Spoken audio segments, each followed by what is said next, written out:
Damodara devotional ఛానల్కు స్వాగతం.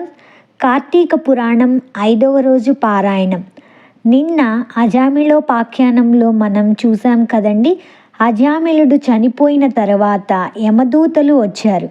యమదూతల్ని చూస్తుండగానే మనకి విష్ణు పార్శ్వదులు కూడా వచ్చారు. విష్ణు పార్శ్వదులు ఎందుకు వచ్చారు, ఆయన ఎందుకు వైకుంఠానికి వెళ్ళాడు అన్న విషయాన్ని ఈరోజు గమనిద్దాం. నవమోధ్యాయము. యమదూతల ప్రశ్నలకు చిరునగవు మోము కలవారైన విష్ణుదూతలు ఇలా భాషించసాగారు. ఓ యమదూతలారా, మేము విష్ణుదూతలము. మీ ప్రభువు మీకు విధించిన ధర్మాలేమిటి? పాపాత్ములెవరు, పుణ్యాత్ములెవరు, యమదండనకు అర్హులైన వారెవరు, అవన్నీ విపులీకరించి చెప్పండి అని అడిగారు. విష్ణుదూతల ప్రశ్నలకు యమదూతలు ఇలా సమాధానం ఇయ్యసాగారు.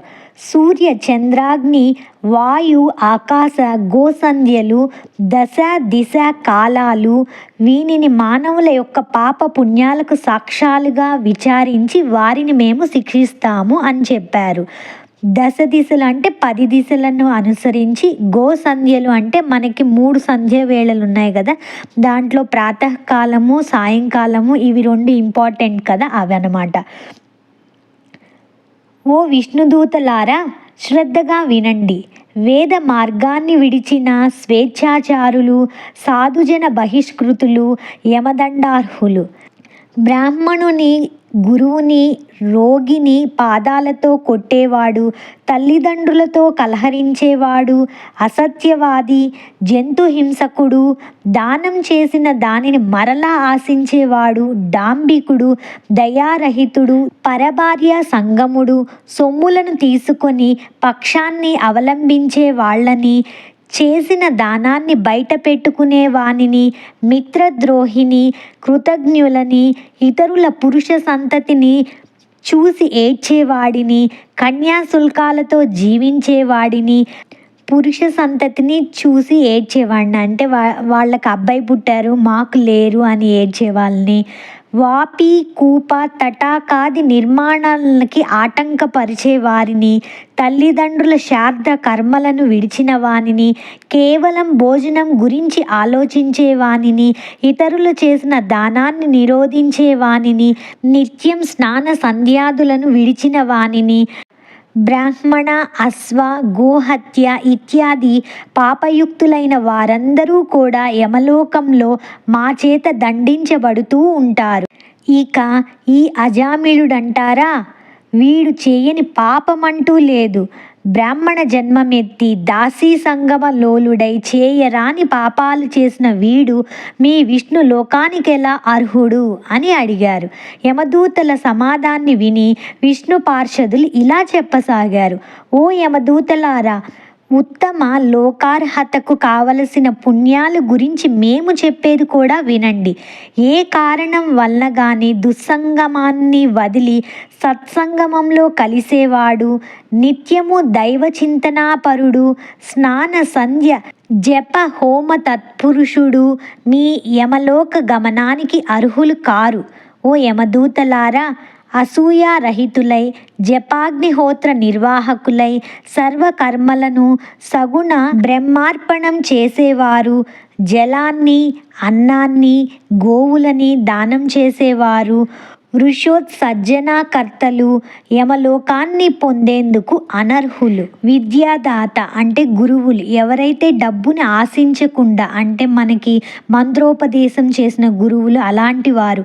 పరోపకారశీలురు, హరిపూజ ప్రియులు, హరినామ జపకులు, వివాహ ఉపనయనాలను చేయించేవారు, అనాథ ప్రేత సంస్కారకర్త, వీళ్ళెవ్వరూ మీ యమదండనలకు అర్హులు కారు. నిత్యము సాలగ్రామాన్ని అర్చించి తత్తీర్థాన్ని పానం చేసేవాడు, తులసి కాష్ట మూలికలను ధరించేవాడు అంటే తులసిమాల ధరించేవాడు, గృహాంగణాలలో తులసిని పెంచేవాడు అంటే ఇంట్లో తులసి మొక్కను పెంచేవారు, భాగవతాన్ని పఠించేవాడు, పూజించేవాడు, వినేవాడు, సూర్యుడు మేష, తుల, మకర సంక్రాంతులందుండగా ప్రాతఃస్నానమును ఆచరించేవాళ్ళు అంటే ఇప్పుడు ఇది తుల తుల అంటే కార్తీక మాసం, మకర సంక్రాంతి అంటే ధనుర్మాసంలో ప్రాతస్నానం చేసేవాళ్ళు. వీళ్ళెవ్వరూ కూడా మీ యమలోకానికి అనర్హులు. తెలిసి గాని తెలియక గాని హరినామ సంకీర్తనమును చేసేవాళ్ళు పాప విముక్తులవుతారు. ఓ యమదూతలారా, ఇన్ని మాటలెందుకు? ఎవరైతే అవసాన కాలంలో ఒక్కసారైనా హరినామ స్మరణ చేస్తున్నాడో వాడు విష్ణు లోకానికే వస్తాడు. అందుకే కదండి కలియుగంలో నామ సంకీర్తనమే అన్నింటికంటే గొప్పది అని చెప్తారు.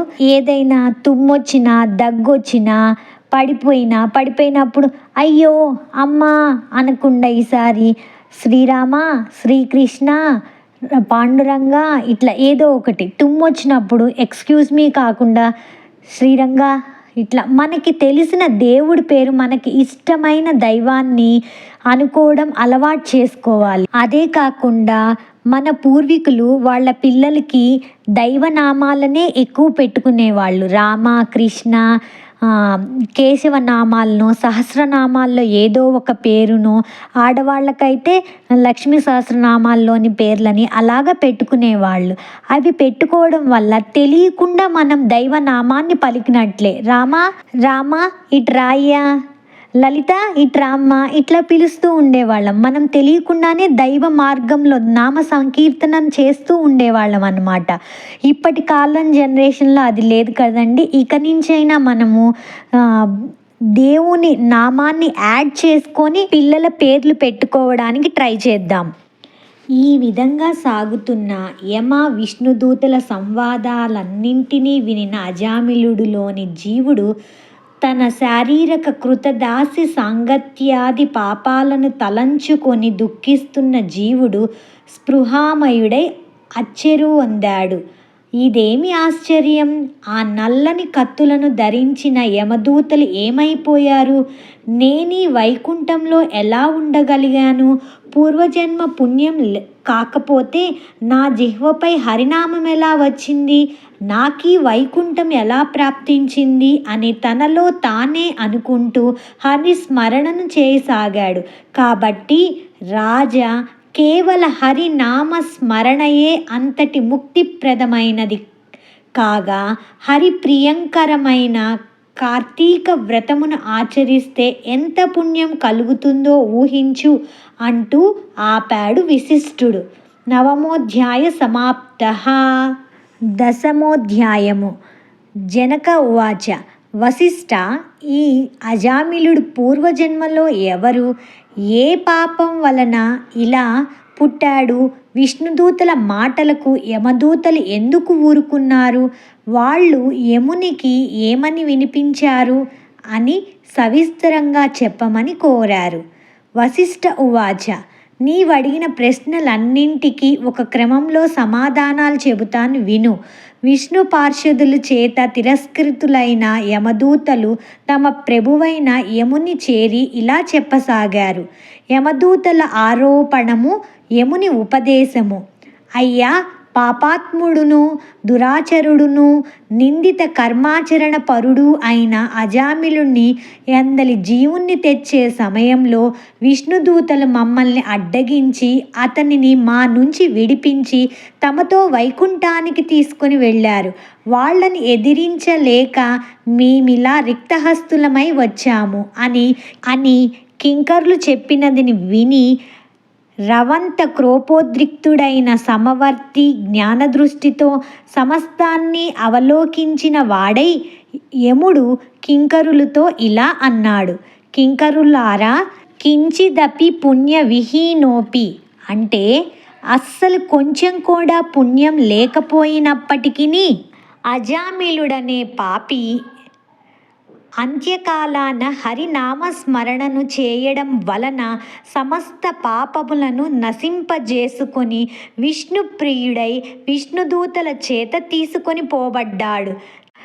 తెలిసి తాకినా తెలియక తాకినా దహించవలెనను కోరిక లేకపోయినప్పటికీ సమస్త జాతులను అగ్ని దహించునో అదేవిధంగా దుష్టాత్ములై మహిమను తెలుసుకోలేకపోయినా ఆ శ్రీహరి యొక్క నామ స్మరణను చేసినంత మాత్రం చేతనే వారి సమస్త పాపాలు దహించబడిపోతాయి. ఇక భక్తి భావనతో స్మరించిన వారు కేవలము కైవల్య పథములే అవుతారు అంటూ సేవకులను ఎంతవరకు చెప్పాలో అంతవరకు మాత్రమే చెప్పి యముడు మరింత పూర్వాలోచన పరుడయ్యాడు. చూసారా, కేవలం నామస్మరణతోనే తను ఎంత వైకుంఠానికి వెళ్ళాడో మనం కూడా ఇక నుంచైనా సరే దైవ నామస్మరణలో మన జీవితాన్ని కొనసాగిద్దాం. ఇంకా కథలోకి వస్తే అజామిళుని పూర్వజన్మ. అజామిళుడు అతని పూర్వజన్మలో సౌరాష్ట్ర దేశములో శివార్చకుడిగా ఉండేవాడు. ఆ జన్మలో కూడా స్నాన సంధ్యాచరణాది రహితుడు, దైవేతర చిత్తుడు, అంటే దైవాన్ని అసలు పూజించేవాడు కాదు. దైవ ద్రవ్యాపహరి అంటే దేవుడి యొక్క ద్రవ్యాన్ని అపహరించేవాడు అయి ఉండేవాడు. బ్రాహ్మణుడై ఉండి కూడా ఆయుధపాణి అయి దుష్టులతో స్నేహం చేస్తూ తిరిగేవాడు. అర్చకుడై ఉండి కూడా వివిధాభరణ భూషితుడై స్వేచ్ఛా విహారాలు చేసేవాడు. అంటే అర్చకులు గొప్పగా ఆభరణాలు ధరించకూడదు అని పూర్వం ఉండేదని చెప్తున్నారు. బహుభాషి అయి యవ్వనంలో ఉండేవాడు. ఆ కాలానికి అదే గ్రామంలో ఒక దరిద్ర బ్రాహ్మణుడు ఉండేవాడు. అతడు దరిద్ర పీడితుడై అన్నము కొరకై పట్టణములు పల్లెలు తిరుగుతూ యాయావార వృత్తిని అవలంబించి ఉన్నాడు. ఒకానొకసారి అతగాడు తనకు లభించిన యాయవార వస్తుజాలనన్నింటినీ మోసుకొని వచ్చి భార్యను పిలిచి, చాలా ఆకలిగా ఉంది, సత్వరమే వంట చెయ్యి, ముందు కాసిని మంచినీళ్ళియ్యి, అవి త్రాగి రవ్వంత ఉపశాంతిని పొందుతాను అన్నాడు. కానీ యవ్వన మదాస్త్రితి అయి ఉన్న ఆ ఇల్లాలు భర్త ఎన్నిసార్లు పిలిచినా పట్టించుకోకుండా తన జారును గురించే తలపోస్తూ ఉండిపోయింది. అందుకు కోపించిన భర్త చేతికందిన కర్రతో ఆమెను కొట్టాడు. తన కామపుట ఆలోచనలకు అంతరాయంను కలిగించాడనే కోపంతో తన ముష్టితో ఘాతించింది. అడలి బడలి ఉన్న ఆ బాపుడు అందుకై పటితాపంతో ఆమెను గృహాన్ని వదిలిపెట్టి గ్రామాంతరం వెళ్ళి భిక్షాటంలో బతకసాగాడు. మగడి ఇల్లు వదిలి వెళ్ళిపోవడంతో మరింత తెగించి ఆ జారిని మగడు తెచ్చినవన్నీ సుష్టిగా మేసి, మగడిచ్చినవన్నీ అలంకరించుకొని, మగడు తెచ్చిన మంచి చీరను కట్టుకొని తాంబూల చర్వణం చేస్తూ ఒకానొక రజకుని ఇంటికి వెళ్ళి ఆ రాత్రి తనతో శోభించవలసిందిగా కోరినది. కానీ నీతిమంతుడైన ఆ రజకుడు ఆమె కోరిన తప్పుడు పనికి అంగీకరించకపోవటంతో వారిద్దరికీ వాగ్వివాదం జరిగింది. అంతటితో వాంఛితార్థం నెరవేరని ఆ బ్రాహ్మణ జారిని వీధిన పడి రసికులను వెతుక్కుంటూ పోతూ ఇంతకి పూర్వం చెప్పబడిన ఈశ్వరాలయ అర్చకుణ్ణి చూసి సురత క్రీడలకు ఆహ్వానించింది. బ్రాహ్మణుడైన వీడు ఆమె పర స్త్రీ అని కూడా ఆలోచించకుండా అంగీకరించి ఆ రాత్రంతా ఆమెతో సుఖించాడు. అయినప్పటికీ ఆ జారిని సద్వంశ సంజాత అయిన కారణంగా కామం చల్లారగానే తన దోషాన్ని తెలుసుకున్నదై భర్తను వెతుక్కుంటూ వెళ్ళి బ్రతిమాలి తెచ్చుకొని అది మొదలుగా అతని మాటలకు తూచా తప్పకుండా బ్రతకసాగింది. ఇటువంటి పాపాల వలన మరణాంతరం ఆ శివార్చకుడు రౌరవాది మహా నరకాలను అనుభవించి సత్యనిష్ఠుడి కొడుకైన అజామిళుడిగా జన్మించి కార్తీక పౌర్ణమి నాటి శివదర్శనం అంత్యకాల హరిస్మరణ పుణ్యం వలన మోక్షాన్ని పొందాడు. ఆనాటి శివార్చకుని జన్మలో ఇతనితో జారత్వం నెరపిన బ్రాహ్మణ జారిని కూడా కొంతకాలానికి మరణించింది. నరకానుభవమును పొంది కన్యాకుబ్జములోని చండాల గృహములో బాలికగా జన్మించింది. కానీ ఆ పిల్ల తండ్రి గండాన పుట్టడం వల్ల వాళ్ళ పిల్లని అడవిలో వదిలేశారు. ఆ వనాంతర్గామి అయిన ఒక బ్రాహ్మణుడు బాలిక అరణ్యరోదన విని జాలిపడి తనతో తీసుకువెళ్ళి తన ఇంట దాసికి పెంపకానికి ఇచ్చాడు. ఆ దాసి దాని దగ్గర పెరిగే ఈ పిల్లనే అనంతర కాలంలో అజామిలుడి దగ్గరకు తీసుకువెళ్ళాడు. మహారాజా, నువ్వు అడిగిన అజామిలుడి పూర్వగాథ ఇది. ఆ పూర్వ జన్మలో బ్రాహ్మణుడు ఆవిడ ఎవరైతే సుఖించారో వాళ్ళే తర్వాత జన్మలో అజామిలుడిగా అతనికి దగ్గరికి తీసుకువెళ్ళిన ఆవిడిగా తిరిగి జన్మను అనుభవించారు. ఇది అజామిల్ని పూర్వకథ గురించి. సమస్తమైన పాపాలకు హరినామ స్మరణ కన్నా మించిన ప్రాయశ్చిత్తం మరొకటి లేదు.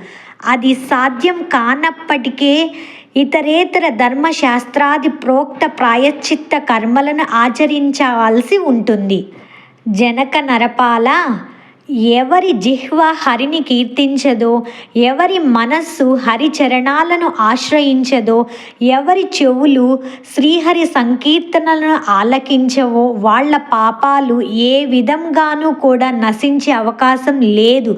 ఎవరైతే ఇతర చింతలన్నిటినీ విడిచిపెట్టి విష్ణువునే ధ్యానిస్తూ ఉంటారో వారు తప్పనిసరిగా కైవల్యాన్ని పొందుతారనడంలో ఏమీ సందేహం లేదు.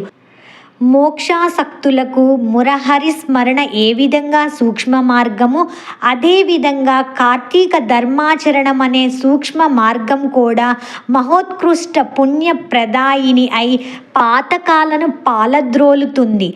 పాపాలను నశింపచేసే శక్తి ఈ కార్తీక వ్రతాచరణకు మాత్రమే ఉండడం వలన ఎవరైతే ఈ దివ్య వ్రతాన్ని ఆచరించరో వాళ్ళు నరక ప్రాప్తులవుతారని తెలుసుకో. పాపనాశిని అయిన ఈ కార్తీక మాహాత్యాన్ని శ్రద్ధాభక్తులతో వినినప్పటికీ కూడా వారు మోక్షార్హులే అవుతున్నారు.